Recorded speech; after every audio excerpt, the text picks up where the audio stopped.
Comme ça, je serai bien installée. Faut en profiter tant qu'il y a du soleil, parce que l'automne sera vite là maintenant. Ah.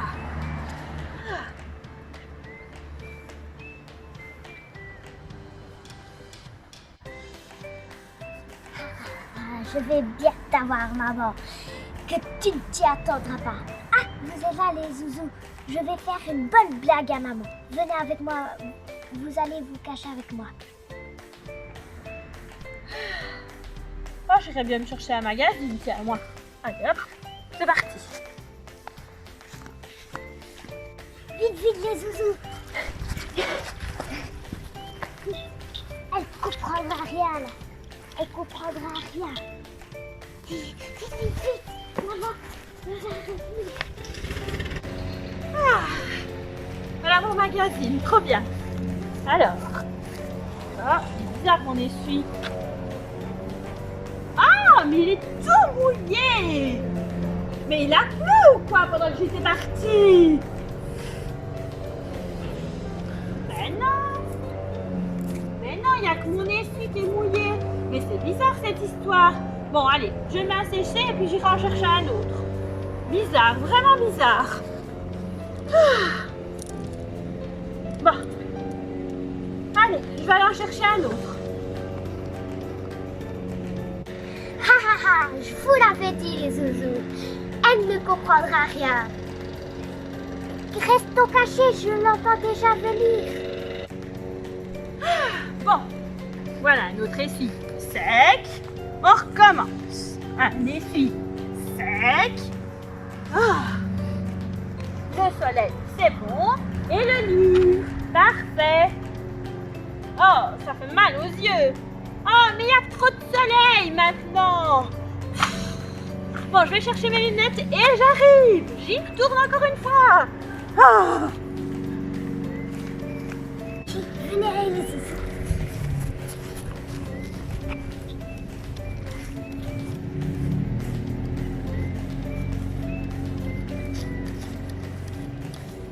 Elle va bien être attrapée. Si, elle va bien attrapée, la mère. Vite, les zouzous, il faut se dépêcher avant qu'elle revienne.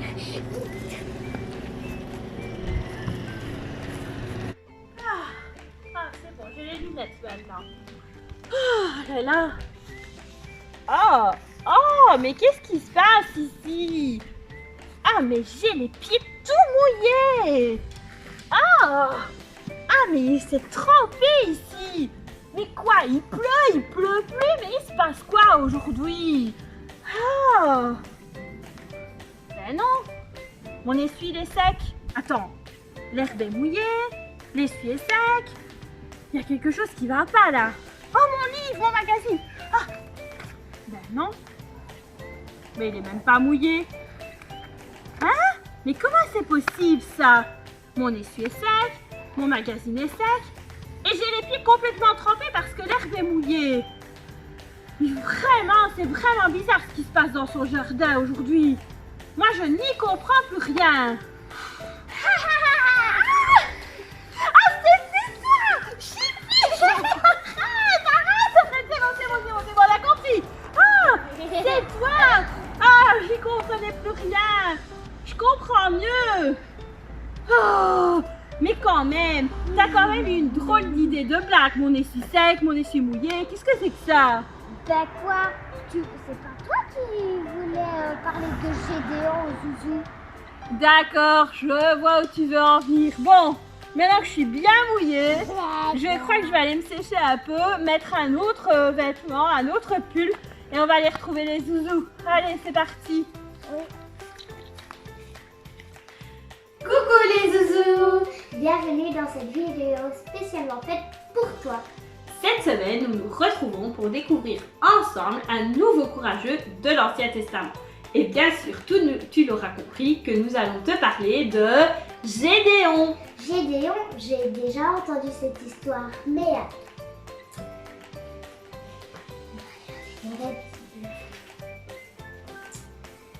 alors, j'ai Néhémie, Ésaïe, Job, Roger, Marc, Daniel. Mais maman, tu es sûre qu'il est dans la Bible parce que je ne vois pas Gédéon. Mais enfin, bien sûr, voyons, tous les personnages n'ont pas un livre à leur propre nom. Bon, regarde, par exemple, la semaine passée, Zouzou Estelle vous a parlé de Moïse. Eh bien, Moïse, il n'avait pas un livre à son propre nom, bien sûr. Et pourtant, il en avait vécu des tas et des tas et des tas d'aventures. Son histoire se trouvait dans le livre d'Exode. Eh bien, celle de Gédéon ne se trouve pas dans un livre à son nom, mais elle se trouve dans le livre des Juges. D'ailleurs, tant que nous avons la Bible, attends, où est-ce qu'on en était encore au sujet des livres de la Bible? Tu sais, dans notre petit défi. Ben déjà, nous étions passés à la deuxième partie de la Bible, donc le Nouveau Testament. Ah oui, oui, c'est vrai. Et nous avions fini les évangiles, justement. Ok. Bon, ok. Et si tu nous les rappelais, tiens? Si tu veux. Nous avions déjà colorié les 2 premiers évangiles, Matthieu et Marc. Ensuite, Zouzou Estelle nous avait demandé d'apprendre Luc et Jean. Oh, tu as vu, il ne reste plus qu'un petit bout sur la lettre. Comme Aubin vient de nous le dire, il ne nous reste plus qu'un petit bout sur la lettre L. Une seule case. Et c'est justement le livre que je vais te demander à toi, petit Zouzou, d'apprendre aujourd'hui. Quoi? Un seul livre? Mais oui, nous venons juste de finir un groupe de 4 livres rouges qui s'appelaient les évangiles. Mais maintenant, nous passons à un livre qui est tout seul. Tu vois, juste ici sur notre bibliothèque. Il n'est pas comme d'habitude dans un groupe. Oh, ça c'est bizarre. Mais pourquoi ça? Ah, eh bien, les évangiles nous parlaient de la vie de Jésus. Eh bien, le livre d'aujourd'hui, qui s'appelle le livre des Actes des Apôtres, est très particulier. En fait, il parle de la vie juste après Jésus. Il commence avec le moment où il est remonté au ciel et puis tous les autres moments juste après. Il raconte comment les disciples ont continué de parler de lui, de la bonne nouvelle auprès des gens qu'il rencontrait. Tout d'abord à Jérusalem, bien sûr, et puis ensuite près des régions voisines et enfin dans d'autres pays tout autour de la mer. C'était le début des églises, le moment où les premières églises ont été créées. C'est le moment où ceux qui croient en Jésus le disent à d'autres, qui le disent encore à d'autres, et ainsi de suite. Ils annoncent au plus grand nombre ce que Jésus a fait en mourant sur la croix, puis en ressuscitant pour nos péchés. Et la bonne nouvelle de Jésus se répand auprès des petits, des grands, des riches, des vieux, des pauvres, etc. Tout comme Jésus le leur avait demandé. Waouh, je comprends que ce livre soit particulier. Bon, un seul livre, un seul nom, ce sera pas très difficile à apprendre.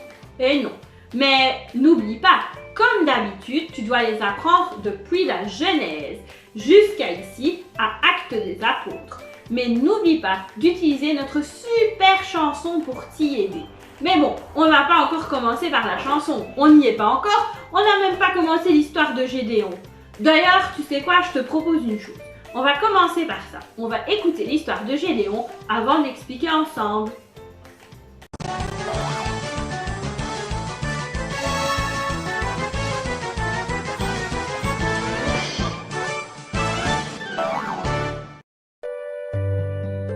Gédéon et 300 combattants. Longtemps après, le peuple d'Israël n'écoute pas le Seigneur et fait ce qui est mal aux yeux du Seigneur. Alors, le Seigneur les livre aux Madianites pendant 7 ans. Chaque fois que les Israélites sèment dans leurs champs, les Madianites viennent les attaquer et occuper leurs terres. À cause d'eux, les Israélites s'installent dans les couloirs des montagnes, dans les grottes. Un jour, l'ange du Seigneur vient vers Gédéon. « Gédéon, le Seigneur t'a choisi comme un soldat qui va sauver le peuple d'Israël. » « Il m'a choisi parce que je suis trop faible pour sauver mon peuple. Je ne peux pas. » « Si le Seigneur est avec nous, pourquoi est-ce que nous sommes si malheureux ? » « C'est parce que le peuple se révolte contre Dieu et commet le péché. Avec la force que tu as, va délivrer Israël des Madianites. Tu le pourras. Le Seigneur sera avec toi. »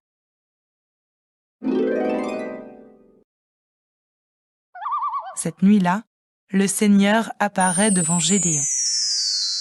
Gédéon dit au Seigneur, « Tu veux vraiment délivrer Israël des Madianites en te servant de moi ?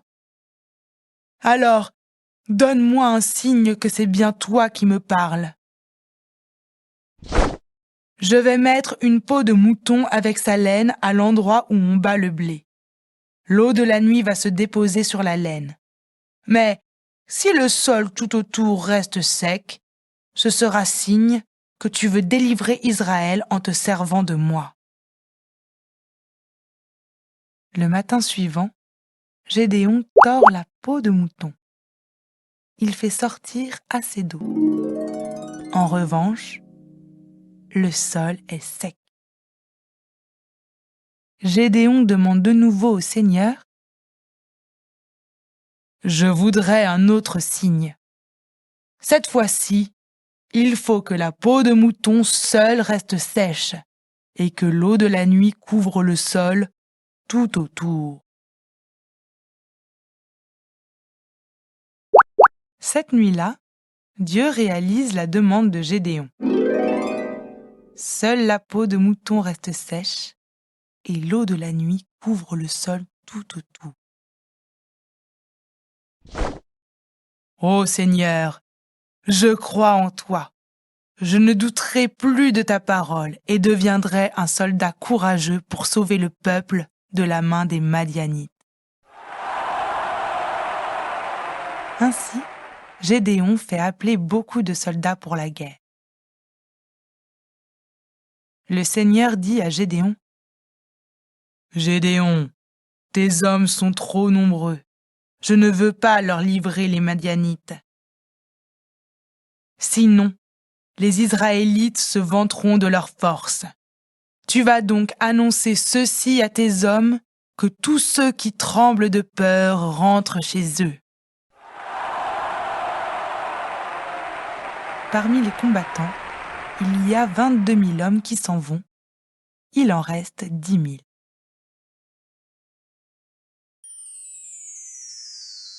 Le Seigneur dit, « Tes hommes sont encore trop nombreux. Fais-les descendre au bord de l'eau, et là, je vais choisir pour toi ceux qui prennent de l'eau dans leurs mains et la boivent avec la langue. » Ainsi, il reste 300 hommes. Gédéon et 300 hommes vont à la guerre. Nous divisons les 300 hommes qui sont avec lui en 3 groupes. Chacun de nous prend une trompette, un pot vide et une torche à mettre dans le pot. Après la sonnerie de la trompette de ma part, vous casserez les pots et avancerez pour combattre. Cette nuit-là, les hommes de Gédéon commencent à attaquer les Madianites en sonnant de la trompette et en cassant les pots. Les soldats des Madianites se réveillent, pris de panique, s'entretuent. Ainsi, les combattants de Gédéon ont remporté une grande victoire grâce à Dieu. Les Israélites peuvent retrouver la paix.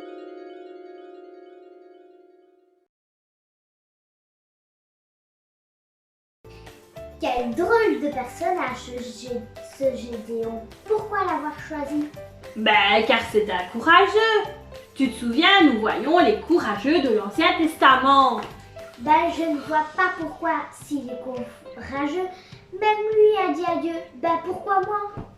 Bon, c'est vrai que Gédéon était dans une période un peu particulière.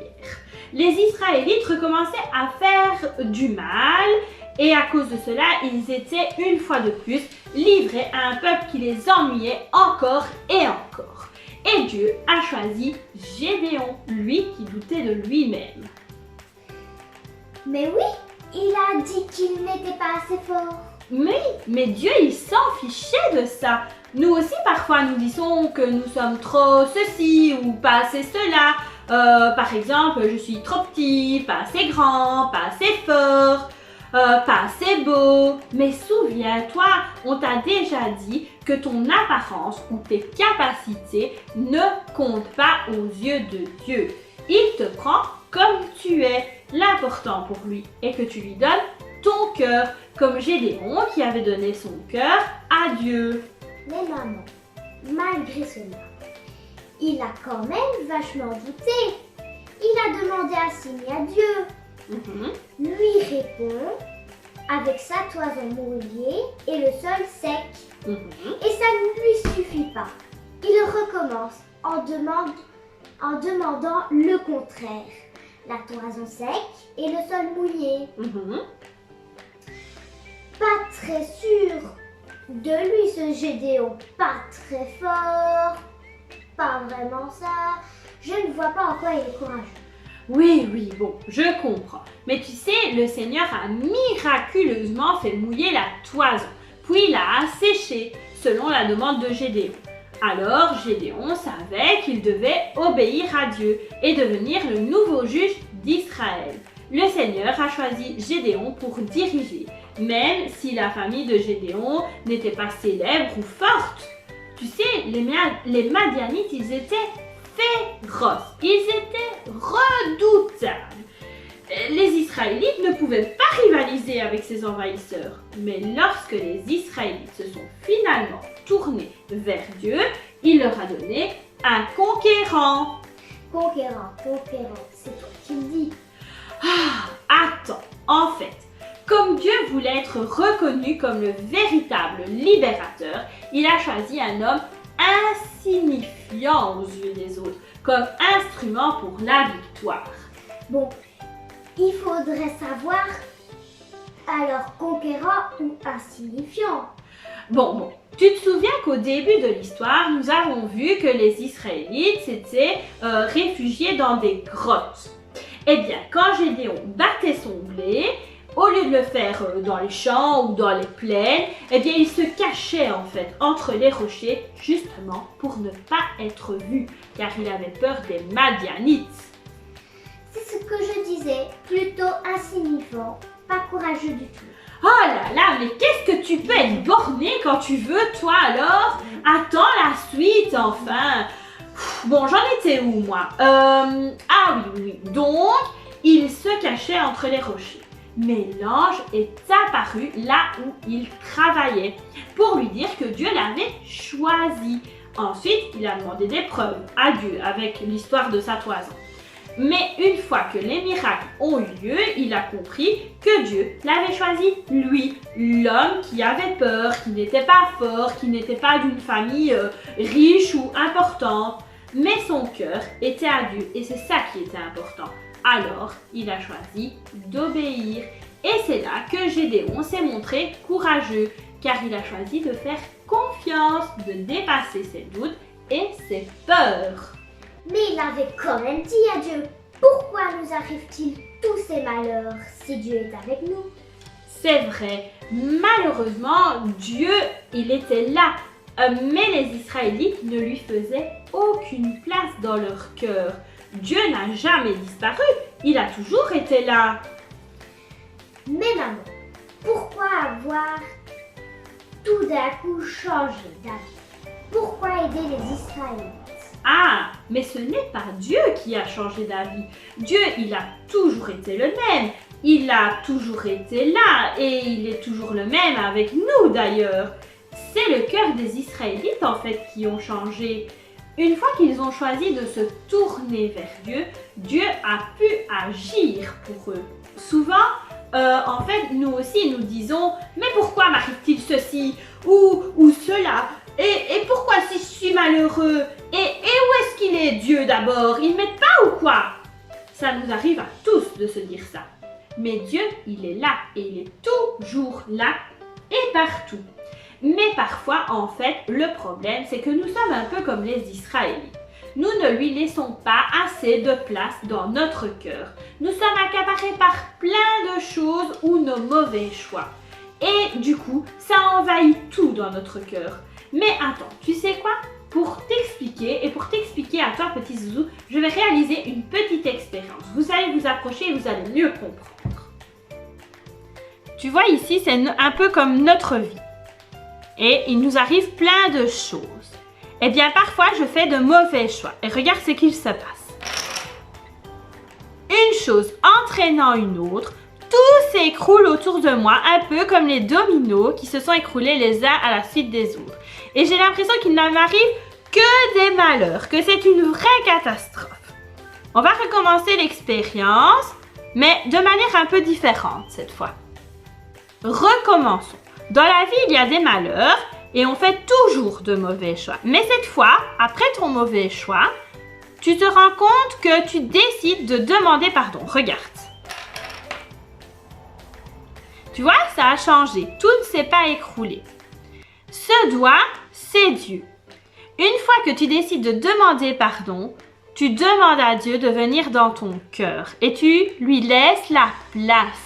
Et alors, il peut agir pour changer la suite de ton histoire. Il peut changer les choses, mais c'est à toi de dire stop. À toi de lui demander de venir, un peu comme moi, je suis venue mettre ce doigt au milieu des deux dominos. Demande-lui pardon et demande-lui d'agir dans ta vie pour que tout ne s'écroule pas autour de toi. Et comme Gédéon, fais-lui confiance. Donc Gédéon était courageux, car malgré sa peur, il a choisi de faire confiance à Dieu et de laisser diriger toutes choses. Exactement. Alors, tu vois qu'il était courageux, ce Gédéon. Et pourtant, il ne faisait même pas partie d'une famille qui faisait confiance à Dieu. Tu sais, toi aussi, tu peux être un peu comme Gédéon. Même quand tes parents ou tes amis autour de toi ne croient pas en Dieu, toi, fais-lui confiance. Même si tu es le seul à agir comme ça.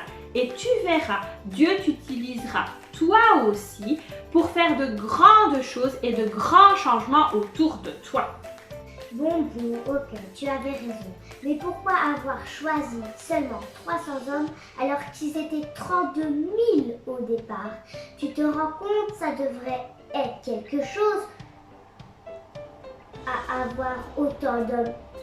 Ils auraient eu plus de chances à gagner. Mais ils ont gagné! Oui, mais à ce moment-là, ils ne le savaient pas. Oui, mais Gédéon le savait, car Dieu lui avait promis la victoire. Et puis tu sais déjà, 32 000, c'était pas grand-chose en fait, parce qu'en face, ils étaient 135 000. Quoi? Oui. Une raison de plus alors. 300 hommes contre 135 000. Oui, mais si les Israélites gagnaient avec leurs 32 000, ils auraient pu penser qu'ils auraient gagné à cause de leur grande capacité ou peut-être de leur stratégie. Le Seigneur ne voulait pas ça. Il voulait s'assurer qu'il saurait que la victoire était uniquement due à sa force à lui. Pour démontrer son pouvoir, Dieu a considérablement diminué la force de combat de Gédéon. Ok, c'est Dieu qui les a fait gagner. Mais quand même, Dieu avait une sacrée stratégie pour faire gagner 300 hommes contre une armée aussi énorme. Et oui, Gédéon et sa toute petite armée ont encerclé le camp des Madianites la nuit. Et au signal, ils ont brisé des jarres, ils ont fait sonner des trompettes et ils ont crié. Et les flambeaux, ils étaient dans les cruches. Alors, les Madianites sont devenus complètement confus car ils ont vu apparaître soudain une grande lumière et plein de bruit. Et dans la confusion, ils ont commencé à se battre et à s'entretuer entre eux. Et ceux qui restaient se sont enfouis dans tous les sens. Alors Gédéon a ordonné à tous les Israélites de les attaquer. Gédéon a fait les choses à la manière de Dieu. Et sa petite armée a remporté une bataille qui paraissait impossible. Oh oui, c'est vrai que cela paraissait impossible. Ah, mais tu sais quoi? Je pense que c'est justement le bon moment pour sortir notre verset du jour. Alors, je prends ma Bible, les zouzous, et bien sûr, le numéro de téléphone de Dieu. Alors, le numéro de téléphone de Dieu est le 02 41 10 27. Alors, Aubin, tu vas nous aider à le décortiquer ensemble. 02, c'est pour... La deuxième partie de la Bible, donc le Nouveau Testament. Donc, on ouvre la Bible dans le Nouveau Testament, les zouzous. Ensuite, 41. Et pour le 40e livre de la Bible, et c'est celui de Marc. Donc, le 41e livre de la Bible. Donc, on ouvre le livre dans Marc. Ensuite, 10 au ban. C'est pour le chapitre 10. Et donc, là, les zouzous, vous vous souvenez qu'on regarde les gros chiffres. Alors, le gros chiffre 10, j'y suis. Et enfin, 27. C'est pour le verset 27. Et là, une fois qu'on a trouvé le gros chiffre 10, on descend et on cherche le petit chiffre 27. Le petit chiffre 27 dans ce chapitre pour le verset 27. Ok, alors ouvrez grand vos oreilles, les zouzous. Vous êtes prêts? Pour les hommes, c'est impossible, mais non pour Dieu. En effet, pour Dieu, tout est possible. Tu vois, c'est exactement ce que je te disais et ce que je vous disais, les zouzous. En fait, ce verset, il nous dit que sans Dieu, c'est impossible de faire des choses aussi merveilleuses. Il n'y a que Dieu qui a le pouvoir de remporter des batailles aussi incroyables. Par exemple, si aujourd'hui, un commandant de l'armée disait « Bon, ok, on va combattre l'armée d'un autre pays et nous ne sommes que 300. » Et en face, ils sont 135 000. Ben, on prendrait ce commandant pour un fou et on serait sûr qu'il perdrait. Et c'est justement ce que les gens devaient se dire à propos de Gédéon. Mais ce n'est pas Gédéon en fait qui a gagné la bataille. C'est Dieu qui a gagné la bataille. Il n'y a que lui qui pouvait faire de telles choses car rien ne lui est impossible. Dans ta vie, petit zouzou, toi aussi tu vas vivre des batailles, des choses difficiles et parfois tu te diras que cela est impossible à surmonter, que tu n'y arriveras jamais, que tu ne gagneras jamais. Mais à ce moment-là, toi aussi tu peux devenir courageux comme Gédéon. Courageux, ça ne signifie pas de rire super fort ou ne plus avoir peur plus jamais de ta vie. Pas du tout. Courageux, ça signifie que malgré tes peurs ou tes difficultés, tu dois laisser Dieu diriger toutes choses. Fais-lui confiance, fais-lui de la place dans ton cœur et il t'aidera à gagner la bataille. Je te le promets. Bon, allez, je pense qu'on en a appris pas mal des choses aujourd'hui. Moi, je propose qu'on aille s'amuser un peu quand même maintenant. Bon, direction à l'atelier alors. C'est ça, on y va. On se retrouve pour l'atelier. Cette semaine, je te propose de réaliser une expérience qui va te faire penser à l'histoire de Gédéon. Ah bon? Mais oui, je vais te lancer un défi, Aubin. Et aussi à toi, petit zouzou. Mais avant toute chose, il va falloir que tu réunisses un peu de matériel. Pour cela, tu as besoin d'un saladier rempli d'eau, d'un verre vide et de mouchoirs en papier. Quoi? Et c'est tout? Et que vas-tu faire avec cela? Eh bien, je te lance un défi. Je voudrais que tu plonges ce mouchoir dans l'eau, mais qu'il en ressorte sec, comme la toison de Gédéon. Ah mais maman, comment veux-tu qu'on fasse ça? Je ne suis pas Dieu, moi je ne sais pas faire des miracles. Mais réfléchis, essaie, et puis tu verras bien. Mais je n'ai même pas droit à un sac en plastique pour protéger le mouchoir. Mais non, uniquement ce que tu as sur la table, rien d'autre. Bon, j'essaye en le cachant dans ma main. Non, il est mouillé. Bon, allez, on va passer à la super chanson. Ah, mais c'est tout, tu ne donnes pas la réponse? Ben non, tu n'as essayé qu'une seule chose. Essaye encore et encore. Mais c'est juste impossible ton truc. Hop, hop, hop, hop, hop. Souviens-toi de l'histoire. Impossible ne fait pas partie du vocabulaire que nous aimons. Tu sais quoi? Je te propose quelque chose. Et à toi aussi, petit zouzou. Je te propose que vous essayiez encore et encore. Vous pouvez même mettre pause à la vidéo. Et moi, pendant ce temps-là, je vais mettre la super chanson des livres de la Bible. Et on se retrouvera juste après la chanson. Donc ne nous quitte pas trop vite, parce qu'on se retrouve juste après la chanson. Ok? Ça marche. À tout à l'heure pour la réponse.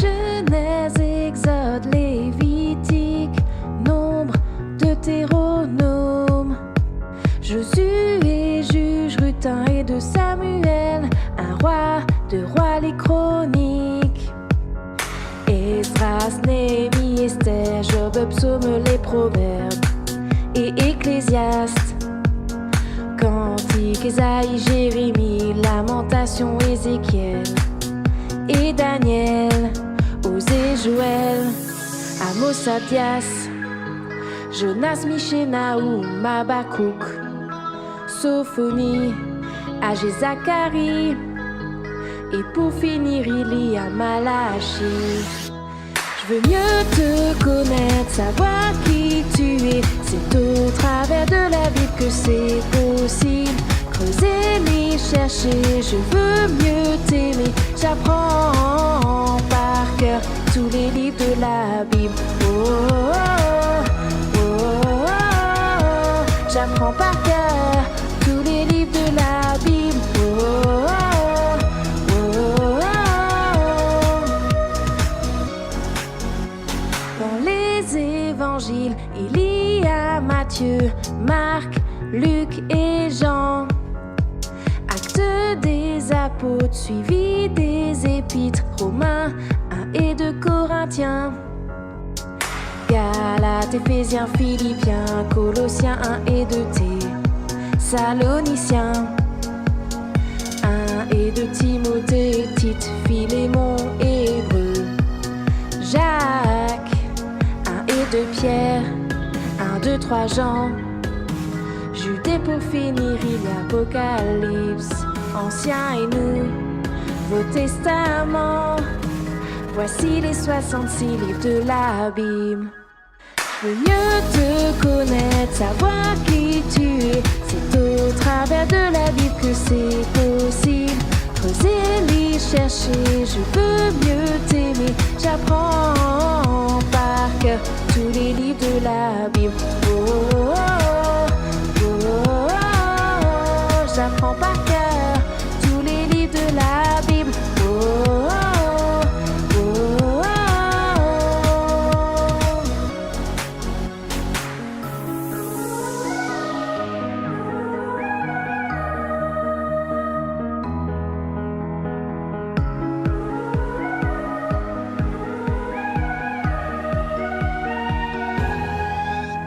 Je veux mieux te connaître, savoir qui tu es. C'est au travers de la Bible que c'est possible.